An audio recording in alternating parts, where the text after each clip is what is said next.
हरियाणा में इस बार हुए संसदीय चुनाव के परिणामों में कई नए रिकॉर्ड स्थापित हुए। उनमें से एक बड़ा रिकॉर्ड यह था कि इस बार हरियाणा के 3 राजनीतिक लालों के गढ़ में विरोधियों से सेंध लगाने में सफलता हासिल की। किसी समय में प्रदेश के सियासत इन 3 लालों चौधरी देवीलाल, बंसीलाल और चौधरी भजनलाल के इर्द गिर्द घूमती थी।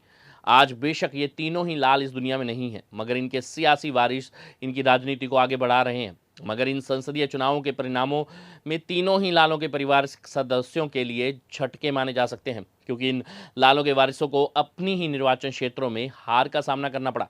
सिरसा चौधरी देवीलाल परिवार का गृह इलाका और यहां से चौधरी देवीलाल परिवार के सदस्यों के नेतृत्व वाली इनेलो व जजपा के उम्मीदवारों की जमानत जब्त हो गई। 2019 की तरह एक बार फिर से यही हुआ। इसी तरह से इस परिवार के 4 सदस्य इस बार चुनावी मैदान में थे। चौधरी देवीलाल के बेटे चौधरी रणजीत सिंह को हिसार संसदीय क्षेत्र से हार का सामना करना पड़ा, तो हिसार से ही चुनाव लड़ रही पुत्रवधू नैना चौटाला और सुनैना चौटाला की जमानत जब्त हो गई। इसी तरह से कुरुक्षेत्र सीट से इनेलो की टिकट पर चुनाव लड़ रहे अभय चौटाला भी अपनी जमानत नहीं बचा पाए। यही नहीं, चौधरी देवीलाल के पुत्र चौधरी रणजीत सिंह, पौत्र अभय सिंह चौटाला, पौत्र वधु नैना चौटाला व पड़पोत्र दुष्यंत चौटाला अपने अपने विधानसभा क्षेत्र से भी अपने उम्मीदवारों को जीत नहीं दिला सके। प्रदेश के एक और लाल परिवार चौधरी बंसीलाल के गृह क्षेत्र भिवानी महेंद्रगढ़ से एक बार फिर कांग्रेस को हार का सामना करना पड़ा, तो चौधरी बंसीलाल की पुत्र वधु किरण चौधरी के निर्वाचन क्षेत्र तो शाम में भी कांग्रेस हार गई।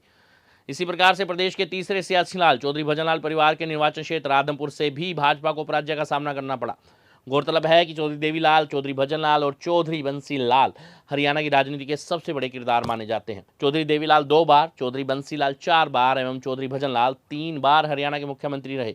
चौधरी देवीलाल के पारिवारिक सदस्यों को भी होना पड़ा हार का शिकार। जी हां, चौधरी देवीलाल के गृह क्षेत्र सिरसा में इनेलो व जजपा उम्मीदवारों की जमानत जब्त हुई, तो हिसार से भाजपा टिकट पर चुनाव लड़ रहे उनके बेटे चौधरी रणजीत सिंह को कांग्रेस के जयप्रकाश जेपी से 63,381 वोटों से हार का सामना करना पड़ा। हिसार से जजपा से चुनाव लड़ रही नैना चौटाला को केवल 22,032, तो इनेलो से चुनाव लड़ रही सुनैना को केवल 22,303 वोट मिले। हिसार से खुद दुष्यंत चौटाला 2014 में सांसद बने थे, तो 2019 में बाडरा से इस बार कांग्रेस को 27,102 वोटों से जीत मिली। इसी तरह से उचाना से कांग्रेस को 37,319 वोटों के अंतर से जीत मिली। इसी तरह से सिरसा से चौधरी देवीलाल परिवार का गृह क्षेत्र रहा है। इस बार भी यहां से इनेलो व जजपा के उम्मीदवारों की जमानतें जब्त हो गई। सिरसा संसदीय क्षेत्र से सभी 9 विधानसभा क्षेत्रों में जजपा की काफ़ी कम वोट मिले हैं, जबकि इनेलो को पिछली बार की तुलना में 4350 वोट अधिक मिले हैं। पिछली बार इनेलो को 88,093 वोट मिले थे, जबकि इस बार उन्हें 92,453 वोट मिले हैं। धौवाली विधानसभा क्षेत्र से जजपा को 8756, तो इनेलो को 18,205 वोट मिले हैं। डबवाली से 2009 में डॉक्टर अजय सिंह चौटाला, जबकि 2014 में नैना चौटाला भी विधायक रह चुकी हैं। इसी तरह से एलनाबाद से इनेलो को 17,720 एवं जजपा को महज 1,628 वोट मिले हैं। इलाहाबाद से साल 1967 में प्रताप चौटाला, 1970 व 2009 में ओम प्रकाश चौटाला, जबकि 2010, 14, 19, 21 में अभय चौटाला विधायक बन चुके हैं। इस सीट से 5 बार इनेलो के भागीराम व 1 बार इनेलो से डॉक्टर सुशील गुप्ता भी विधायक बने हैं।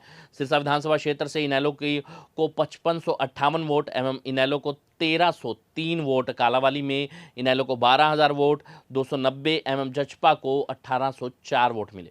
कालावली से 2009 व 2014 में सैयद इनेलो का विधायक चुना जा चुका है। इसी तरह से रानिया से इनेलो को 13,168 वोट एवं जजपा को 1730 वोट मिले हैं। खास बात यह है कि रानिया विधानसभा सीट से 2019 में चौधरी रणजीत सिंह प्रदेश सरकार में मंत्री भी बने थे और भाजपा में शामिल होकर हिसार संसदीय क्षेत्र से उम्मीदवार थे। इस बार भाजपा को रानिया से 27,000 वोटों के अंतर से हार मिली है। यहां से भी 2009 व 2014 में इनेलो के विधायक को जीत मिली थी।